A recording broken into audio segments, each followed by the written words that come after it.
impera la corrupción en el Poder Judicial y que urge limpiarlo en beneficio de todos, hasta de los empresarios, banqueros, extranjeros que tienen inversiones en México. Se requiere que haya legalidad, Estado de Derecho, para que de esa manera no se proteja más que al pueblo y al que demanda justicia con razón.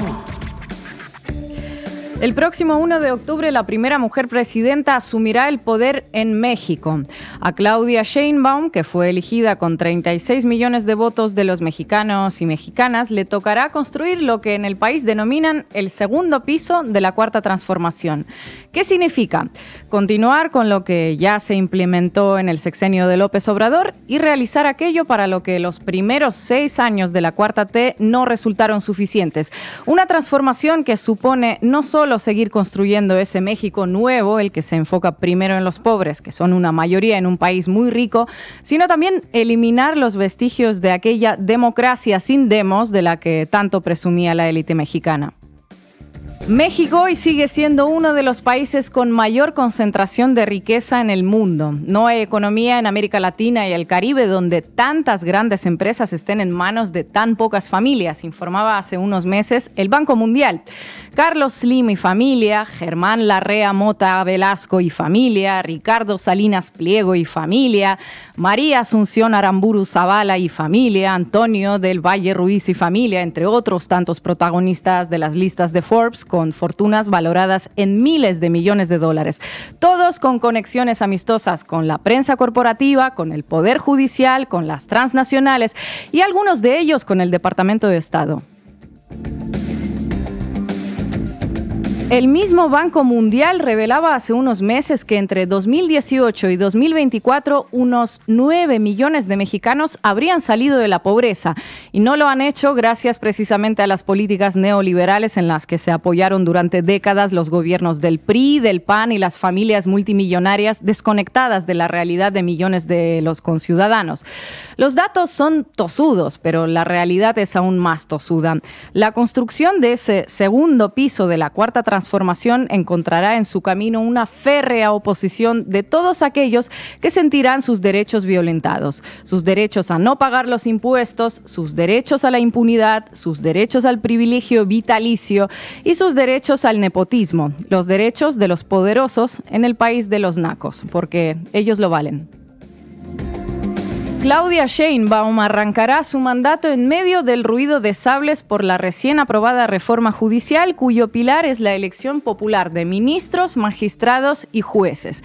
El ambiente en el que se aprobó, los meses de amenazas previas sobre posibles consecuencias políticas y económicas de su aprobación y la injerencia de Estados Unidos en un asunto estrictamente interno de México es tan solo un breve ensayo de lo que nos espera, de lo que les espera a los mexicanos cada vez que intenten dar pasos hacia una mayor transformación.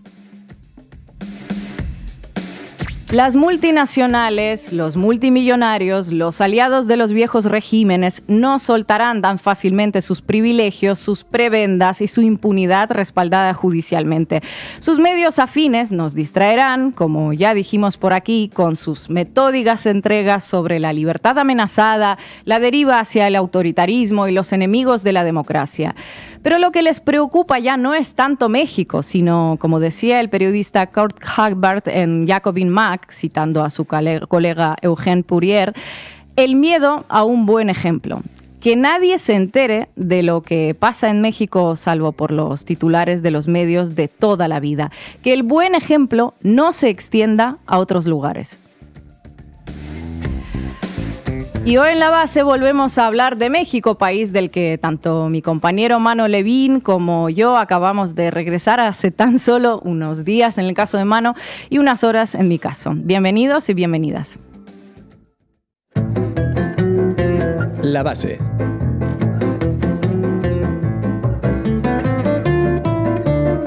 Bueno, como les decíamos, hace unas horas México aprobó la reforma judicial que centró la atención política y mediática durante tantas y tantas semanas y fue el detonante de protestas, amenazas e incluso injerencias extranjeras.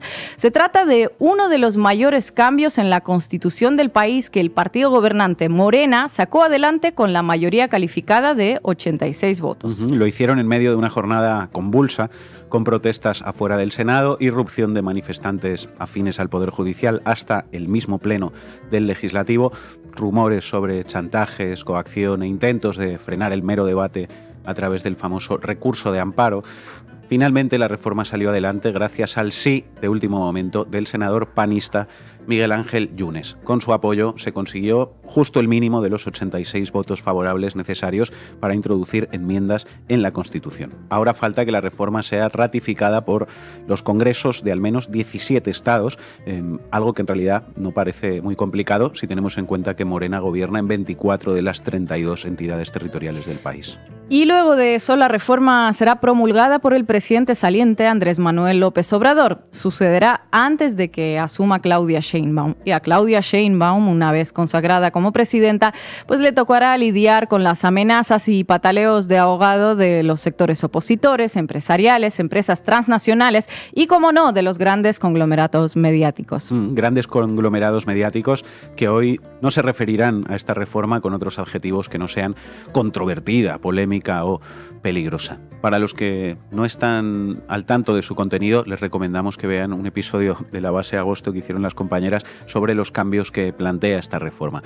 Y de todas maneras, Ina, ¿qué te parece si resumimos brevemente lo polémico, inédito y controversial de esa enmienda? Vamos a ello, compañero. El punto más polémico de la reforma es que prevé la elección de los jueces por voto popular. En 2025 se celebrarán elecciones directas de la mitad del Poder Judicial, incluida la Corte Suprema de Justicia. En 2027 se terminará eligiendo la otra mitad. Todos los jueces actuales podrán postularse y tendrán tiempo en televisión y radio para promover su candidatura. Eso sí, se les prohíbe contar con financiación privada para sus campañas, algo que les parece totalmente descabellado. Claro, ¿verdad? En fin, uno de los argumentos a los que ha recurrido la oposición en estas semanas es que se trata de una carrera muy complicada y la nueva reforma le abre puertas a esos cargos a gente que no está preparada, porque ya sabemos que aquí los únicos que saben son ellos, son los expertos, ¿verdad?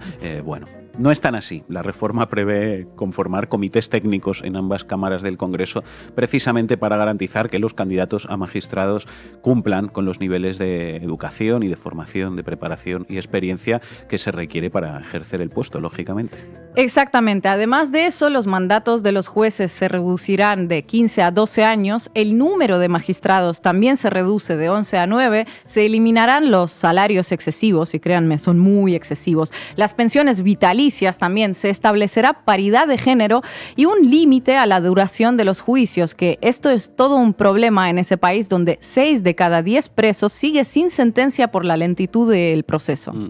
Bueno, además de ello, se establecerá una junta de supervisión independiente que tendrá poderes para sancionar, suspender o incluso destituir a jueces corruptos. Una medida que ha levantado ampollas en el seno de la oposición, el Poder Judicial actual y los medios de comunicación concentrados, porque no se fían de que ese ente vaya a ser efectivamente independiente.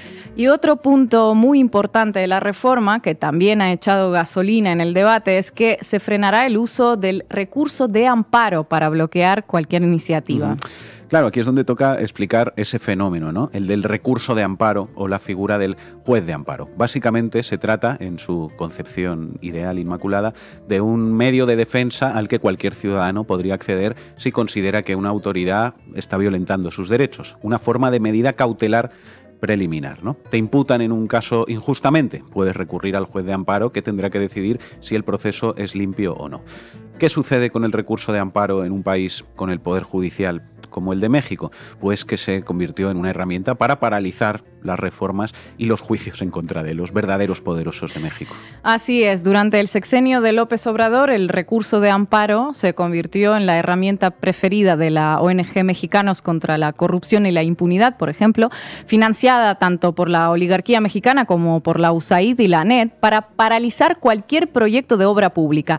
Impusieron en estos años unos 150 recursos de amparo contra la construcción de aeropuertos, de ferrocarriles, del proyecto del Tren Maya y, bueno, demás obras de infraestructura. Lo motivaron en su lucha contra la corrupción, aunque tuvo más de pugna política contra AMLO que de preocupación sincera por la transparencia. Al final, una herramienta constituida con el noble objetivo de amparar a los más débiles frente al poder se usa para paralizar cualquier reforma y proteger a los oligarcas multimillonarios cuando sus privilegios se ponen en cuestión por parte de un Estado que siempre fue muy condescendiente con ellos, por otro lado. Cualquier iniciativa que iba en contra de los intereses de los más poderosos podría ser paralizada con el recurso de amparo. Procesos contra multinacionales que implantan maíz transgénico, recurso de amparo. Intento de prohibir la minería a cielo abierto, amparo. Juicio contra un multimillonario que evade al fisco. Intento de regular a la banca, amparo, amparo, amparo. Es tan fácil y tan manido ese recurso que hace unos días un par de jueces federales intentaron aplicarlo contra el propio Congreso para paralizar la consideración y la posterior aprobación de la reforma judicial. Es decir, unos magistrados que quieren seguir cobrando sueldos obscenos y pensiones vitalicias sin que nadie les tosa, recurren al amparo, amparo, amparo para impedir que esta realidad pues algún día pueda cambiar, ¿no? Y claro, con esto pues ya le dan la razón a todos aquellos que sostienen que una reforma del Poder Judicial es necesaria. Y cualquiera que diga que no es necesaria y que el Poder Judicial en México es independiente, manipula un pelín. Los datos, como dijimos al principio, son tozudos. Más allá de que el Poder Judicial en México se convirtió en una máquina para tumbar toda ley que no favorezca los intereses de los poderes económicos o de las multinacionales, es bien conocido también por toda una serie de fenómenos tan comunes como vergonzosos: prebendas, nepotismo y salarios enormes. Por poner un ejemplo, la ministra de la Suprema Corte de Justicia, Norma Piña, ganaba en 2023 unos 445,000 pesos mexicanos mensuales netos, algo más de 20,000 euros al mes. ¿Qué te parece, nada compañero? Más y nada menos.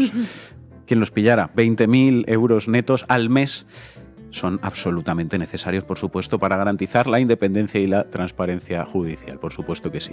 La pregunta es: ¿cómo no va a protestar ella y sus subordinados contra la bajada de semejante sueldo, verdad? Luego está el problemón de nepotismo. La mitad de las personas que trabajan en el Poder Judicial en México, unas 24,000 en total, tienen a sus familiares colocados en puestos dentro de ese mismo poder. En 2022, el Consejo Federal de la Judicatura reveló que cada magistrado tiene un promedio de 4,7 familiares trabajando en el Poder Judicial. ¿Cómo te quedas? Una cosa tremenda. En fin, ¿cómo no van a protestar, verdad, esos magistrados contra la bajada de esos sueldos y la posibilidad de seguir colocando a hijos, primos, cuñados y amigos de la infancia en puestos de secretarios, asesores y demás?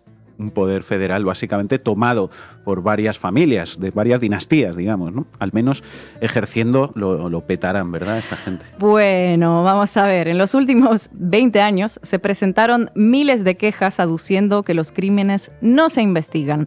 Eso sí, los que tienen mucho dinero pueden contar con una pronta resolución de su caso, incluso si son hallados culpables. Prisiones domiciliarias para delincuentes millonarios, libertad bajo fianza, condonación de deudas tributarias a los evasores fiscales y poseedores de las mayores fortunas del país. Bueno, todo al orden del día. En todo eso ha incurrido el Poder Judicial en estos años. Lo de esperar a ver qué nuevo sospechoso de delitos rico, muy rico, sale en libertad se convirtió en una suerte de deporte siniestro. A lo largo de años, asesinos, narcos, torturadores, con mucho cash, eso sí, salían en libertad los fines de semana cuando había menos cobertura mediática, una pura casualidad.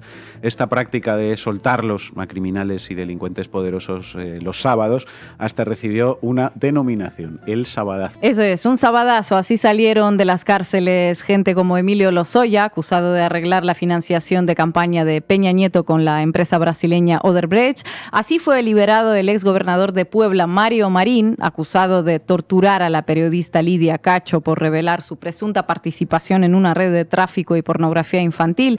Rosario Robles, vinculada con la estafa maestra que malversó millones de pesos destinados al desarrollo social durante la administración de Peña Nieto, y tantos otros. Y todo ello frente a otra realidad, la de miles de mexicanos sin recursos que permanecen años en prisión sin que sus casos lleguen siquiera a juicio.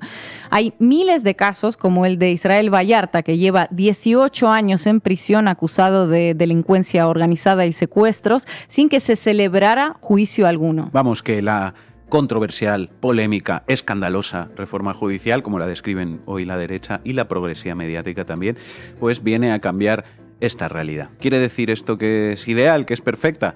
Bueno, no, pero vamos a ver cómo se implementa, veremos si reproduce los mismos vicios del Poder Judicial antiguo, los mismos modelos de privilegio y de nepotismo que estamos describiendo.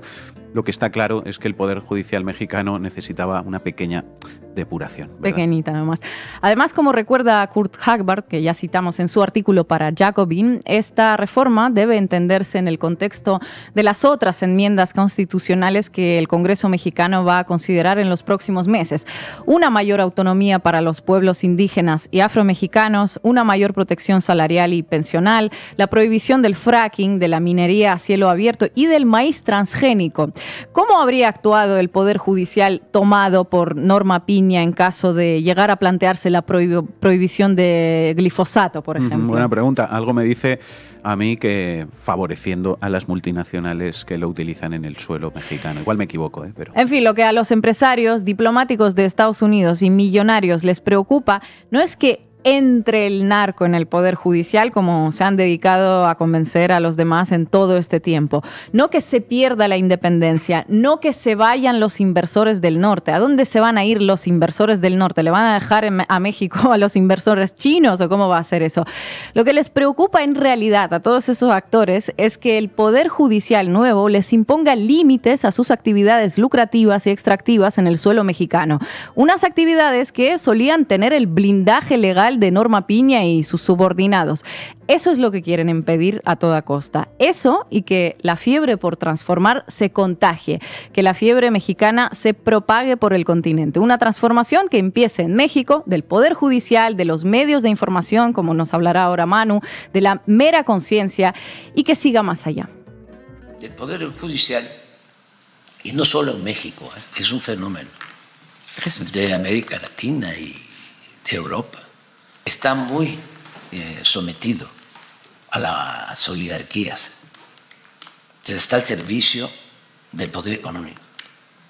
Entonces, los jueces, los magistrados, los ministros no se preocupan por impartir justicia. No les importa el pueblo. Están al servicio de los que se creen dueños de los países, al servicio del poder económico. Lo tiene claro el tipo, ¿no? Bueno, dale al play, Xavi. Ya tomé la decisión de a las 6 de la mañana el gabinete de seguridad y a las 7 la mañanera. Ya sé que nuestros adversarios van a decir que es lo mismo, pero organiza mucho el día. Organiza el día, ¿no? Empezar bien tempranito. Bueno, esto dijo la presidenta electa de México, Claudia Sheinbaum, hace ya casi un mes.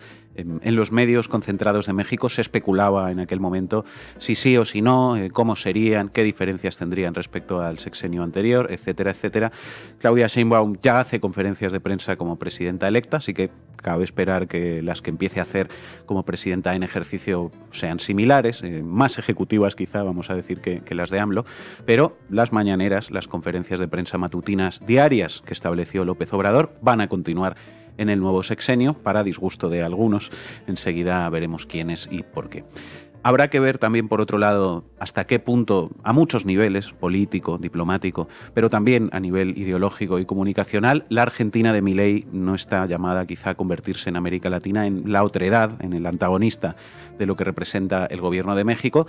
Y bueno, habrá que mirar también, más allá de la comunicación presidencial directa y de los medios concentrados, a una tercera pata para el ecosistema mediático y comunicacional en México, que son los medios alternativos, un término que se fue instalando también en los últimos años en México.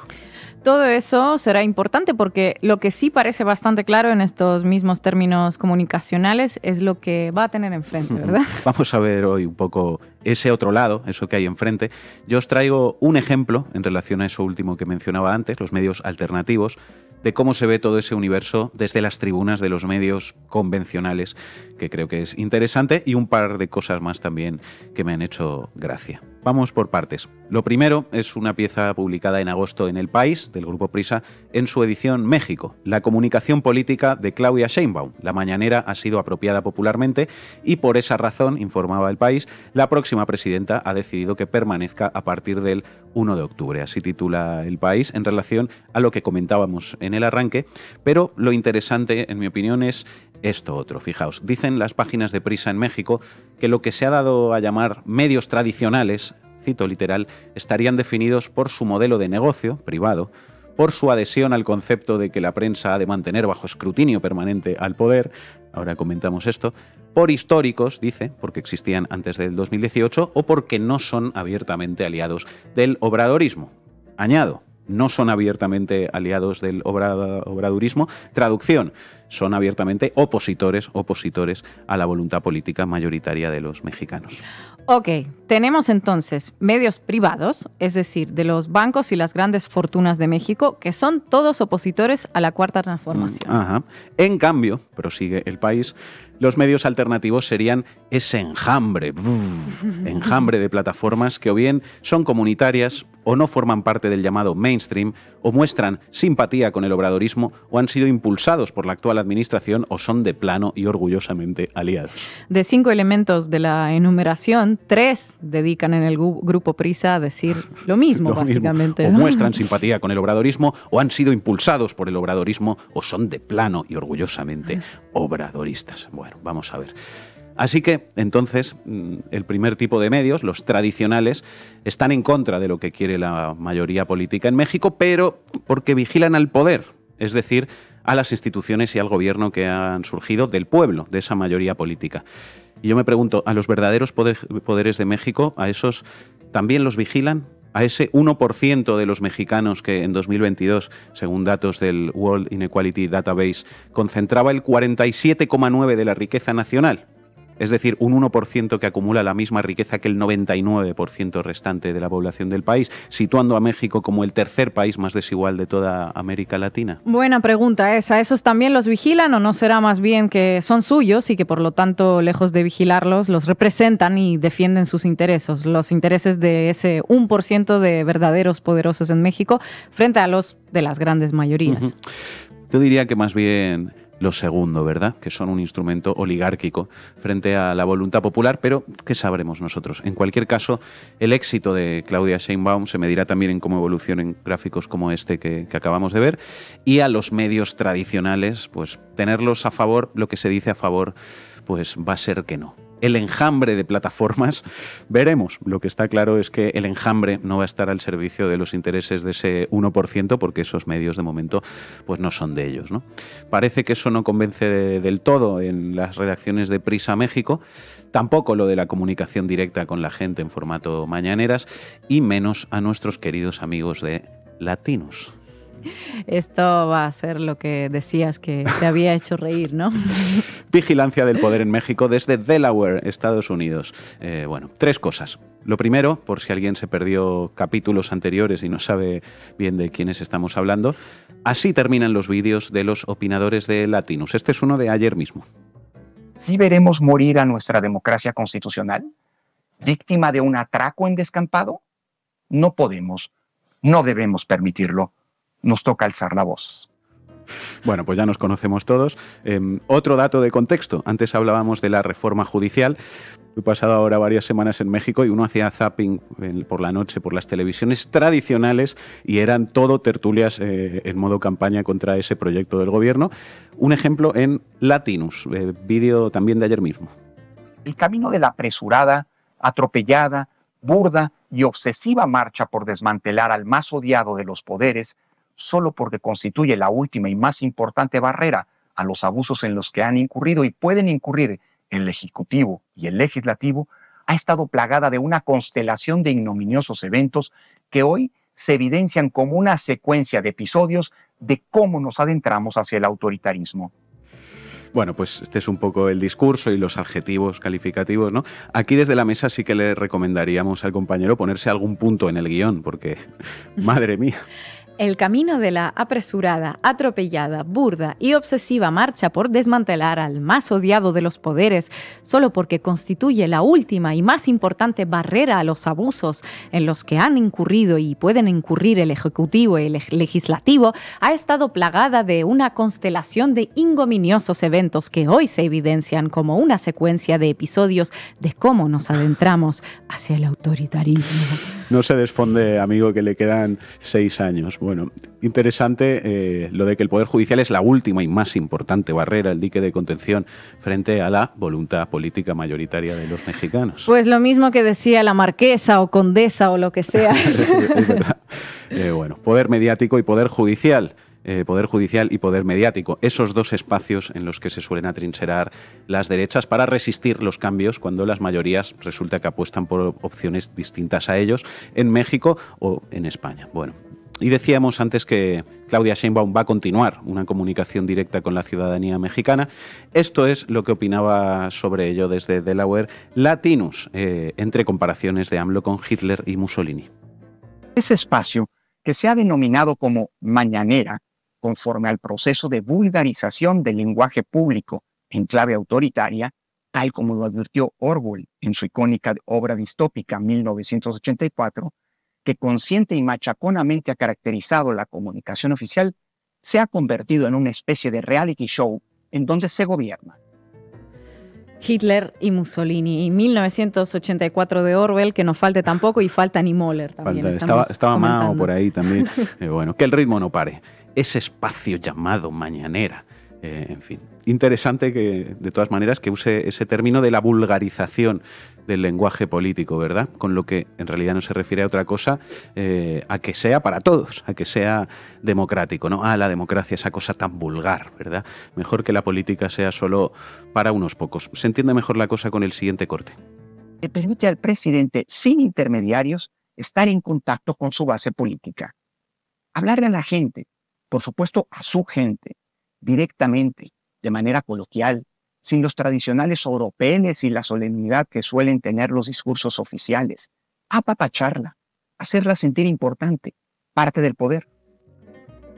Vaya, así que lo que le parece mal a este señor es que se haga sentir a la gente parte del poder. Habría que recordarle que democracia no significa sino justamente eso, que el pueblo tiene parte del poder. Claro, ni siquiera parte del poder, ¿no? El poder, sí. El poder a secas, en fin. En cualquier caso, la verdad es que el señor, este que hablaba, conocido por su racismo, qué casualidad, la verdad es que lo ha pillado bien. La cosa va efectivamente de poder comunicar directamente sin intermediarios, o lo que es lo mismo, la cosa va de que la gente pueda escuchar directamente lo que se dice en lugar de escuchar lo que los empleados mediáticos de los bancos dicen que se dice.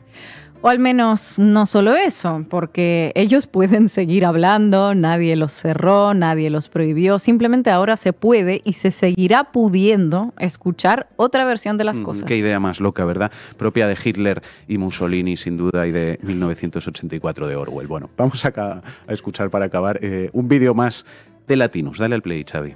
También hay que decir que la conferencia de prensa matutina se ha convertido, como suele pasar con todo ejercicio de poder sin controles ni contenciones, en un peligroso espacio para los derechos y las libertades de las personas, así como para la vida institucional del país.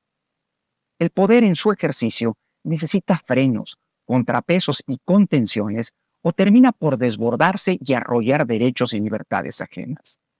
Eso es lo que ha ocurrido con la así llamada mañanera. En efecto, a pesar de que nació como un espacio para que el presidente pudiera informar y ejercer su derecho de réplica, así se dijo y justificó, en los hechos, la conferencia de prensa matutina se ha convertido en realidad en un espacio en el que el poder presidencial se ejerce de manera arbitraria y abusiva. Esta sirve para comunicar el discurso presidencial sin ningún apego por la objetividad o los datos duros.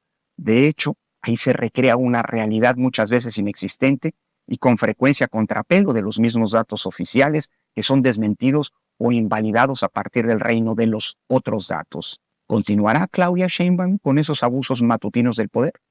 Lo sabremos muy pronto, aunque me parece que no pinta bien la cosa. No pinta bien la cosa, ¿verdad? Bueno, en fin, creo que queda claro lo que piensan de todo esto las empresas mediáticas como Latinus, con sede en Delaware. Yo creo que merece la pena cogerles el guante. Vamos a parafrasear este último corte que acabamos de escuchar, cambiando un par de cositas, que creo que así se va a entender mejor la cosa. Quedaría así. El monopolio de la prensa corporativa, como suele pasar con todo ejercicio de poder sin controles ni contenciones, se ha convertido en un peligroso espacio para los derechos y libertades de las personas, así como para la vida institucional del país. El poder en su ejercicio necesita frenos, contrapesos y contenciones, o termina por desbordarse y arrollar derechos y libertades ajenas. Eso es lo que ha ocurrido con la así llamada prensa libre. En efecto, aunque nació como un espacio para que el pueblo se pudiera informar, ejercer su derecho de información, así se dijo y justificó, en los hechos el monopolio de la prensa corporativa se ha convertido en un espacio donde el gran poder empresarial se ejerce de manera arbitraria y abusiva. Esta sirve para defender los intereses del 1% sin ningún apego por la objetividad ni los datos duros. De hecho, ahí se recrea una realidad muchas veces inexistente y con frecuencia a contrapelo de los mismos datos oficiales, que son desmentidos o invalidados a partir del reino de los otros datos. ¿Continuará el monopolio de la prensa corporativa con esos abusos permanentes del poder? Lo sabremos muy pronto, aunque me parece que no pinta bien la cosa. Tiene que seguir habiendo esta concientización del pueblo de México y esta comunicación directa. Los medios de comunicación cumplen una función, pero son medios. Y nosotros queremos una comunicación directa con el pueblo, y esa hay que seguirla manteniendo. Y hoy nos acompaña en la base Andrés Reper, abogado constitucionalista mexicano. Andrés, muchas gracias por unirte a nuestro programa y te quería preguntar qué obstáculos le quedan ahora a la reforma judicial, qué trabas le van a poner. Bueno, buenos días, gusto de saludarlos, buenos días acá en México. Primero tiene que terminar el proceso legislativo. Se está aprobando en esta madrugada ya la parte general y la parte particular de la reforma, ya en el Senado, en la segunda cámara revisora. Falta que se envíe a las legislaturas de los 32 estados de la República para que al menos 16 ellas lo aprueben. Morena y la Cuarta Transformación tienen mayoría en la mayoría de estas legislaturas, entonces se espera que esta misma semana pueda obtenerse esa mayoría. Entonces esta comunicación se le haría llegar justamente al Senado para que el Senado y a la Cámara de Diputados para que le pidan al presidente que se publique ya oficialmente en el Diario Oficial de la Federación. A partir de esta publicación, la oposición, que solamente tiene el porcentaje mínimo en el Senado para poder impugnar, que es el 33%, podría promover lo que en México se conoce como una acción de inconstitucionalidad. Esta acción de inconstitucionalidad tiene por objeto impugnar el contenido de una norma porque no se apegue o porque quien la impugne sostenga que no se apega a la Constitución. Y la Corte tendrá que resolver esto. Hay una parte que me voy a ver un poco técnico y hablar en abogañol, pero en México, supremacía constitucional. Si la reforma constitucional es exitosa, la Corte no puede revisar la constitucionalidad de una reforma constitucional. Lo único que podría hacer es revisar si el proceso legislativo, si las reglas que se deben de seguir para emitirla se cumplieron. Entonces, hasta este momento pues podríamos decir que es definitivo y será la Corte en su momento quien revise si el procedimiento legislativo se llevó a cabo correctamente. No sobra decir que en Morena se cuidaron todas las formas, todos los tiempos, para evitar que haya pretextos para este tipo de decisiones que ya han sucedido con la Corte Mexicana. Andrés, sigo contigo. Bueno, buenas tardes aquí en España. Muchísimas gracias por atendernos.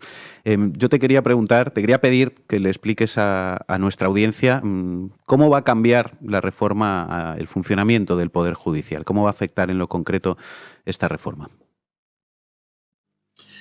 Bien, bueno, el funcionamiento ordinario no deberá cambiar. Esto es, los jueces federales son aquellos que atienden litigios de órganos federales, penales o civiles, y que defienden a los gobernados de actos de autoridad, no solo actos de autoridad del Poder Ejecutivo, sino actos de autoridad en general, a través de lo que se conoce en México como el juicio de amparo.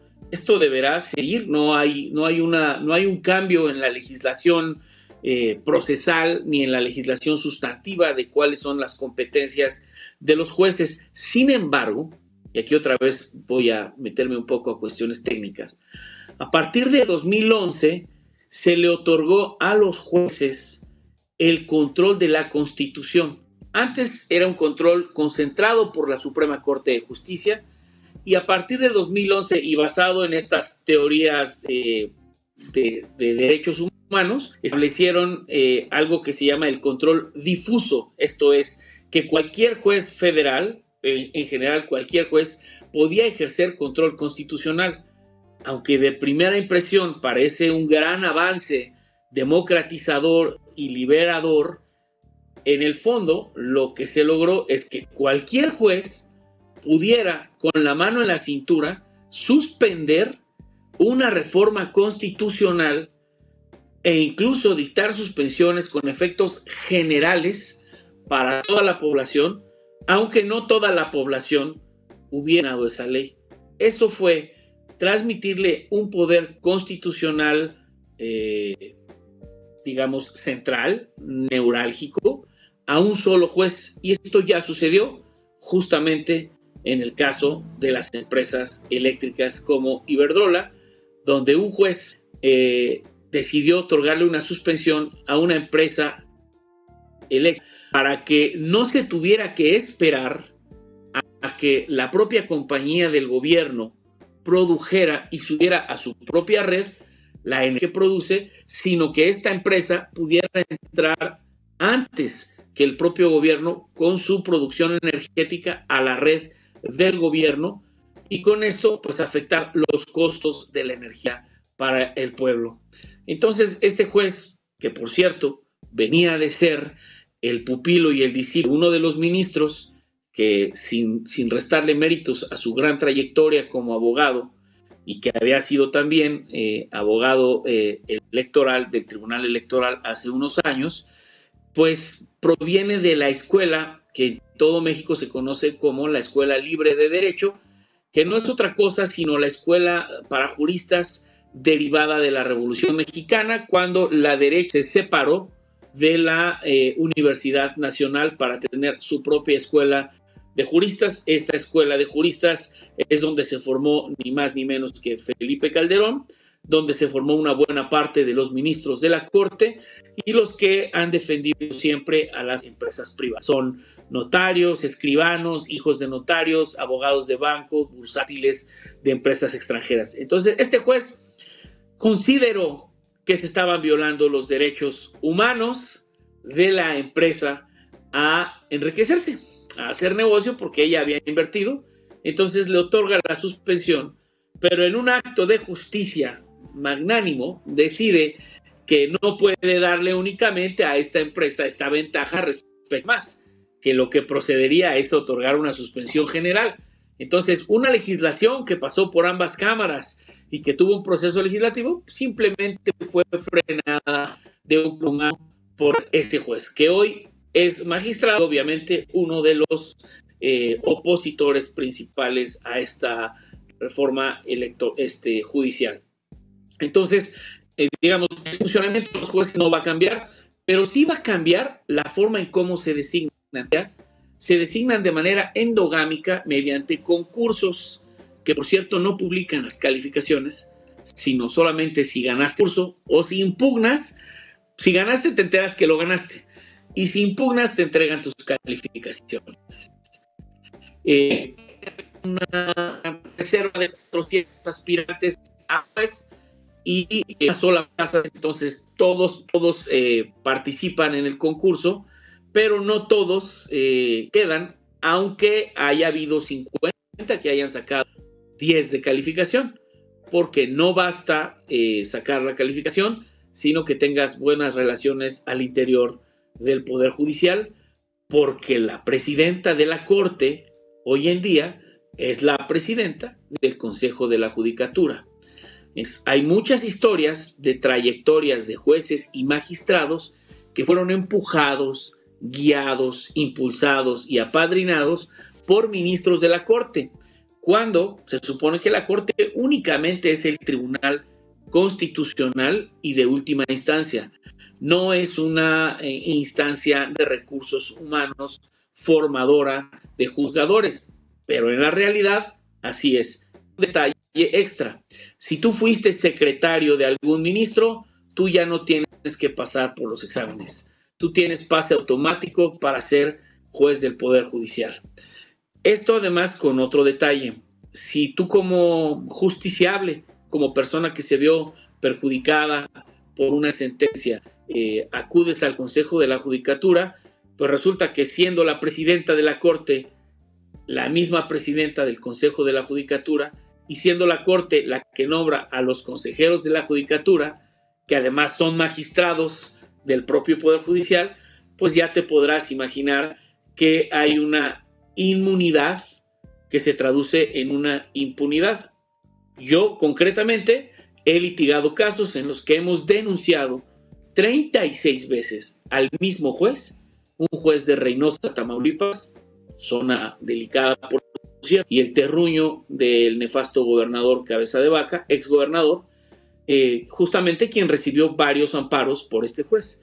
De hecho, no fue sino hasta que este juez decidió otorgarle un amparo por encima de las sentencias del Tribunal Electoral, violando la jerarquía del propio Poder Judicial, que la misma Sala Superior del Tribunal Electoral anunció ante el Consejo de la Judicatura, y ante tales violaciones tan evidentes y tan graves, pues ya no les quedó de otra más que suspenderlo temporalmente en lo que se llevan a cabo las investigaciones. Pero nuestras 36 denuncias no sirvieron nunca para que le quitaran un pelo al juez. Entonces, esta nueva reforma está separando las funciones del Consejo de la Judicatura, que son 3. Uno es el órgano que administra todo el Poder Judicial y lo preside la presidenta de la Corte, pero no administra a la Suprema Corte. Esa se administra solita. También es el órgano que forma a los juzgadores a través de la escuela judicial y también de disciplina. Obviamente son demasiadas funciones para un solo órgano, entonces la reforma lo que está haciendo es separar estas funciones para que haya un tribunal de disciplina judicial que será de 2 instancias, para que cuando se hizo la iniciativa se decía que no podíamos tener una sola instancia, y consideraron los legisladores que era correcto, que al menos tendría que haber 2 instancias para que cada denunciado o investigado o sancionado tuviera una instancia superior para defenderse. Esto ya existe en la propia iniciativa, digamos, discutida y votada en esta madrugada. Entonces, se agregó una capacidad impugnativa por parte ya de cualquier persona para quejarse y para solicitar una investigación respecto del contenido de la sentencia, pero por cuanto a cómo se construyó. Y aquí me explico. Hoy en día los jueces no solo aplican la ley, no solo son la boca de la ley que recita los artículos. El juez debe hacer una interpretación, y para hacer esta interpretación pues acude a su bagaje cultural, a sus prejuicios, a su formación, a sus creencias, y el juez tiene siempre más de una posibilidad de resolver. pero las sentencias no traen una justificación suficiente. Las sentencias dicen, bueno, estamos escogiendo este método interpretativo porque creemos que es el mejor y porque creemos que dadas las pruebas de este experimento, las cosas se tendrían que resolver así. Pero no hay una justificación de por qué no escogió otro de los medios que podría quizá beneficiar a alguna de las partes. Y esto es un defecto de cómo se construyen las sentencias. Hay un investigador justamente español de apellido Nieto que ha dado justamente la discrecionalidad de los jueces históricamente y cómo construyen las sentencias en el propio Poder Judicial del Estado español. Y en México prácticamente tenemos esta misma queja en contra de cómo se construyen las sentencias. Pero hasta la reforma, solamente las personas involucradas en cada litigio podían quejarse de estas sentencias. Ahora, cualquier persona, porque considere que se está violando un principio elemental de justicia, puede solicitar esa investigación. Ojo, no significa que los asuntos se puedan impugnar ad infinitum, ¿no? Hasta que a todos se les dé gusto, desde luego que no. Lo dictado y lo sentenciado mediante una sentencia o un fallo, pues quedará firme siempre, pero se podrá iniciar una investigación respecto de cómo se está llevando a cabo la justificación de esa sentencia o por algunos otros actos de los jueces, que en México no son pocos. Hay desde luego un alto grado de nepotismo, como ya mencionaban ustedes, pero también, y esto es grave, hay acoso sexual, hay hostigamiento de los subordinados, hay explotación en horas de trabajo inhumanas, y esto mantiene impune la relación de un juez porque es el juez el único que autoriza a quien bajar a su juzgado, pero les va dosificando los nombramientos. Esto es, si yo paso el examen y quiero entrar al juzgado, me puede decir el juez, bueno, te doy un nombramiento por un mes y en un mes vemos, es como un nombramiento provisional. Vemos cómo, lo cual pues, a primera instancia parece lógico, nada más que al mes el juez me puede decir, y lo digo porque a mí me sucedió, yo trabajé en el Poder Judicial, te puede decir, bueno, un nombramiento por 15 días más. Y al término de los 15 días te dice un nombramiento por 10 días más. Y al término de los 10 días te dice, ahora un nombramiento por 2 meses más. Y así van sucediendo nombramientos que no se convierten en definitivos ni por ministerio de ley, sino hasta que el juez en un acto magnánimo decide un día otorgarte ya el nombramiento definitivo. Por lo tanto, la lealtad hacia el juez es una lealtad como de un soldado a su general, y así contratan los jueces y los magistrados al personal de su ponencia.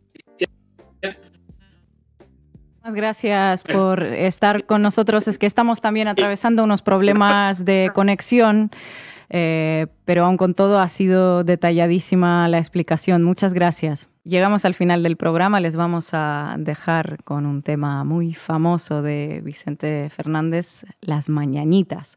Y nos vemos mañana.